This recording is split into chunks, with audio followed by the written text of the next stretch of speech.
Well, I think the media tries to prevent conservatives from getting our ideas out to the American people in a fair way. I mean, most reporters live in a bubble. It's a cosmopolitan bubble of kind of the New York, Washington, D.C., Acela Corridor. And their truth is defined almost religiously by what the conventional wisdom is in those elite circles.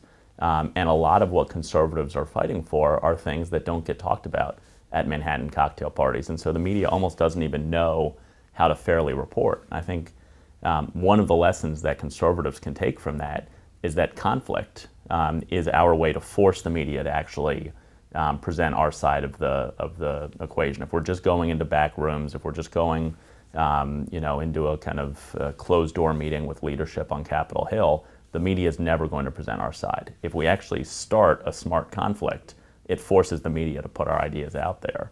I don't think they know how to report fairly. I think that they think that they're trying to report fairly. I think that many people who work at elite media companies in New York City have probably never met somebody who owns a gun or an evangelical Christian or somebody who truly holds their faith to be meaningful and wants to live their life by it. And so they're out there presenting what they think is fair because they're presenting all of the points of view that exist inside their elite cultural bubble, but they're not actually being fair because they really don't know how half this country lives and its values and how they're approaching questions. And so, no, the media is not fair. I think the people are just checking out the media. I mean, I think especially in the age of Trump, the media has become so self-indulgent, not even trying to fairly report the news. And I think a lot of people are starting to get that. They're checking out. They're finding alternative ways to get facts, to get information.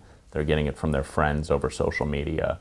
But the days of, the anchor of the CBS Evening News having a megaphone that really impacted the country in any meaningful way, I think are over. And the media has done it to themselves. And MRC has played a critical role in exposing that and hastening the end of the kind of liberal bias in the media.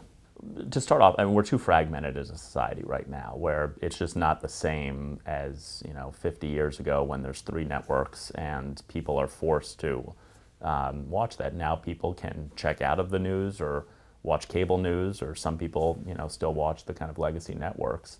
So you're already to begin with fragmented, with people getting information in a more personalized way. And then you look at the way the media has responded to that.